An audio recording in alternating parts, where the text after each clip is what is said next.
чинам дека веќе го имаме на линија. Ки си го поздравиме утрово сите за првпат Горан Радичевски, кој што ми прави услуга утринава токму да ни направи снимка од својот мобилен телефон, токму од своето скопско нерезе каде што има неколку сандаци на пчели, како што тој ми кажа, во моментот сум во еден позитивен хаос бидејќи трансферот го правам нели и често пати сега сум до моето ако не лажам, ако не грешам и родно место Охрид, меѓутоа Горан ќе не поздрави утринава. Често пати знаеме да кажеме дека есента е време нели кога најчесто пчелите всушност се подготвуваат за престојната зима, но и време за есенски преглед на кошницата, со цел нели во случајот нели самиот пчелар да ја утврди самата здравствена состојба на пчелните семејства.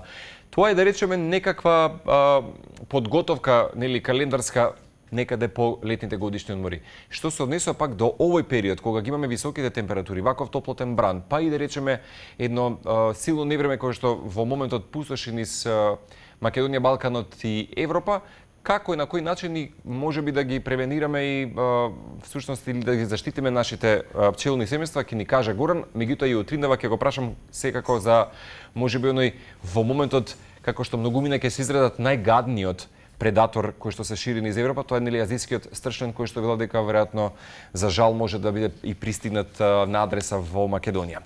Кои се други се можеби закани и за пчелите, ќе ни каже тој во продолжение во овие минути кои што не стануваат. Горан, добро утро и ти благодарам што во последен миг ја прифати поканата, па дури вака хибридно и виртуелно да те поздравиме од студио на Телма телевизија. Добро утро.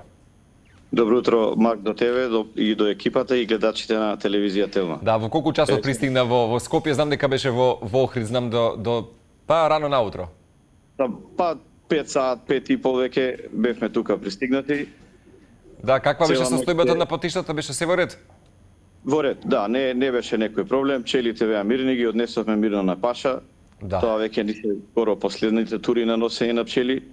Сега се таму чекаме да собереме пашата, да не посакаат условите поубаво, да се наклони времето да биде на наша страна, за да може да собереме повеќе мед. Да, и меѓу другото, во некоја следна прилика јас ти кажав дека ќе направиме една убава епизода на ние, баш како ветеран пчелар кој што си долги години во овој занет.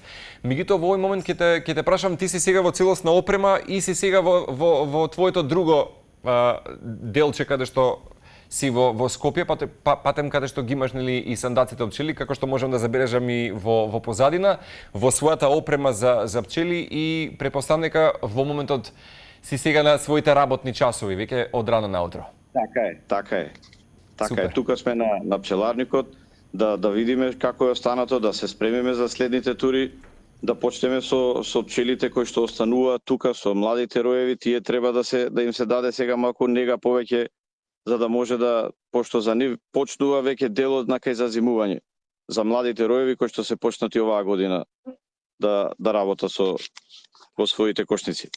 Сега би те прашал, лаичко прашање беше тоа и телефонски вчера што ти го поставив, меѓутоа кога есента најчесто нели мала подготовка можеби нели конкретно или кога се прави таа секоја проверка на пчелната кошница се посветува нели доволно внимание. Што по закана може да биде пчелата и во овие да речеме топлотни летни бранови или пак да речеме вакви елементарни непогоди кои што може да бидат со прилично голем воден талок и така натаму. Што тоа може да биде штета за пчеларите и самите пчелни кошници и самото пчелно семејство?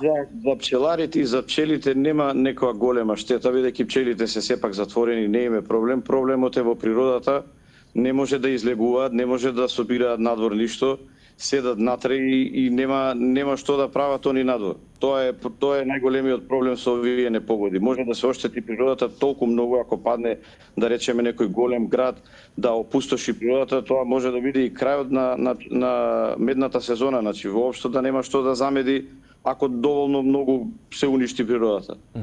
Се случило некој пат, често пати да речеме во твоето животно искуство? Кога има голем град, толку може да соголи природата, само гранките да останат, да нема листови, да нема цветови. Значи требата да биде легната скроз на земја во фаза на сушење. А кога тоа ќе се случи, нектарење нема што да нектари во природата. Јасно. Кога е најголемата експанзија можеби за пчелното собирање мед и така натаму? Во овој период претпоставам дека може да има некакво затишје освен пролета?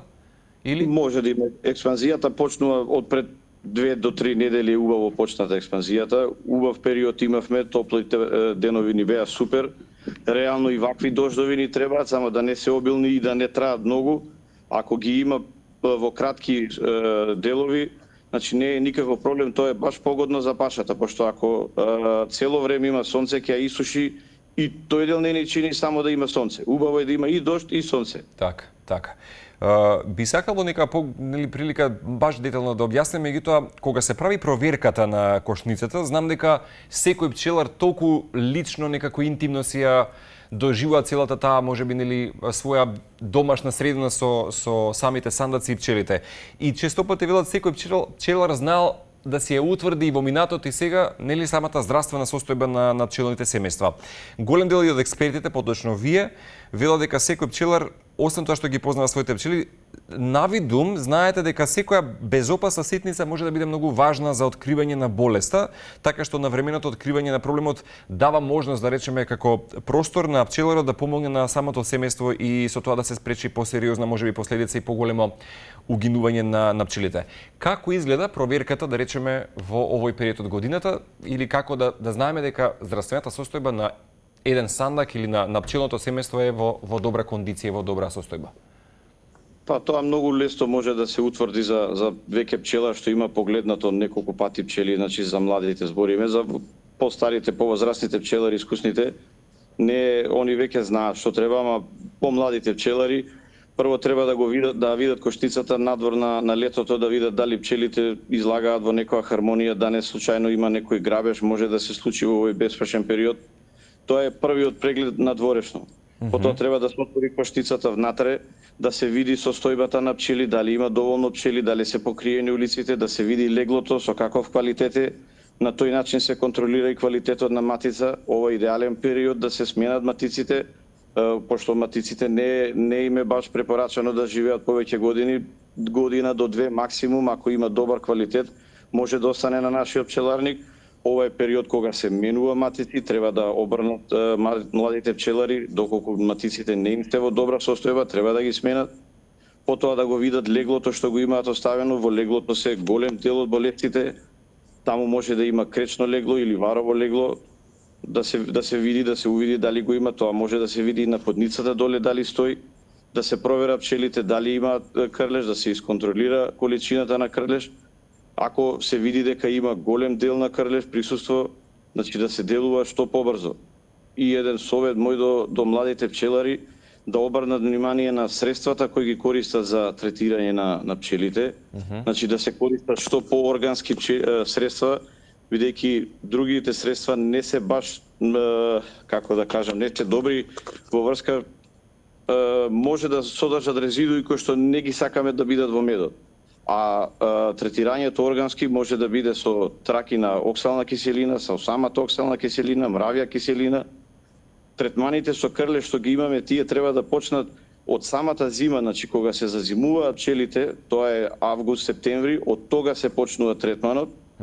Па тоа е најбитниот третман, тоа е во зимата, некако ноември-декември, зависи каков ќе ни биде периодот. Тогаш оксалната киселина таа го задава најдобриот удар и најголем бенефит имаме во нејзе. И уште еден совет, од кога ќе се изврши третманот за третирање со крлеж, многу е битно да се направи проверка дали третманот е успешен или не е, пошто ако не е успешен, некој ќе рече ја завршив, третирав, а крлежот се уште ќе биде присутен во коштицата. Да, еве во моментот дека ти го говориш или процесот на заштита и така натаму, во моментот баш гледавме снимки како може да се закачи крлеж на толку ситен инсект кој што е многу значен за целиот биодиверзитет и самата природа. Ти ми рече дека тоа е и го апострофираш како еден од најголемите штетници, крлежот и пчелите. И сега сакам да те прашам дали, ајде би се изразил, раштркано легло е можеби најчест знак или симптом кој што укажува на болест на пчелното семејство? Може да биде болест и може да биде неквалитетна матица, пошто матицата кога ќе го намали својот квалитет, таа не може да постигне да биде леглото наредено, ние викаме да биде везено леглото, убаво направено. Значи и она знае да го прескокнува. Не е баш мерило дека ако леглото е раштркано, дека има присуство на болест, можеби и неквалитетна матица.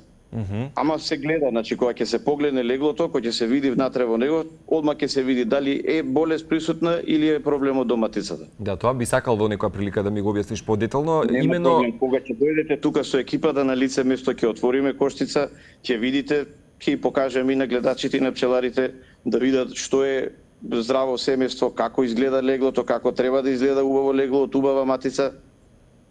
Само дојдете и не е тоа проблем. Да, и тоа ќе го следиме за скоро, ти ветувам. Имено, дали здравата пчела ларва е бела по својот изглед, да речеме, или бисерен сјај и има изразена структура сличен која што е на прстен. Дали тоа би можело да биде показател на здрава пчела? Да, мора да е бела, мора да е здрава ларвата, значи ако не е ларвата бела, убава, дебела, ние како што викаме пополнета внатрево, значи мора да е бела и здрава. И така со прстени. Ако има било каква жолтеникава боја или мека течност веќе да не изгледа на ларва, тоа е веќе присуство на болест. Јасно. Бидејќи во периодот нели имаше голем дел од наши граѓани кои што имаа поплаки нели поради присуство на комарци, ларви и така натаму инсекти кои што беа нели баш наезда за периодот од годинава, имаше дезинсекција, прскање против ларви и комарци и така натаму. Тогаш често знаеме да се нели направи таа проверка и навремено да се заштитат пчелите. Она што би го дал како совет за крај во овој период од годината или од летото, што би бил твој совет како долгогодишен искусен ветеран во занаетот на пчеларството? Сега ова е период кога пчелите се во безпаша, пошто временските услови не даваат многу, треба да се обрне големо внимание да не се предизвикаат самите, значи гравеж, тоа е опасна работа, може сам од обична грешка да се направи голема штета. Тоа е битно да се контролира, да се стават фаќелки за стрчни зооси. Сега моментално стрчните се во голема експанзија, ги има во голем број околу пчелите. Значи да се стават фаќелки, да се фаќаат. До душа тоа требало уште во мај месец да се направи, тогаш е многу битно да се делува на стрчленот. Ако од тога се стават фаќелки и се намали големата количина на стрчни, сега нема да има таков удар. А ако веќе тоа е поминато, ќе може да се случи голем проблем во врска со стрчните. Значи да се обрне внимание и на тоа. Така. Горан, ти благодарам за ова вклучување што во последен миг прифати да се вклучиш и во овие најрани утрински часови, патувањето твојот Охрид некако направи можеби преседан да не легнеш да се вели да земеш сон, па се вклучи на Телма телевизија. Ова беше само кусот да те вклучиме од твоето Скопско нерези. Голем поздрав и прегратки до тебе и до цело семејство и се гледаме, ветувам за скоро да ја прикажеме. Поздрав и до вас и до гледачите. Ти благодарам уште еднаш. Голем поздрав до тебе и секако до целото твое семејство, па во следна прилика ќе, како што кажавме, создадеме на убава епизода на ние. Еден од оние ретки фантастични пријатели кои што имав прилика да ги запознам и ветувам дека со него ќе направиме добра епизода.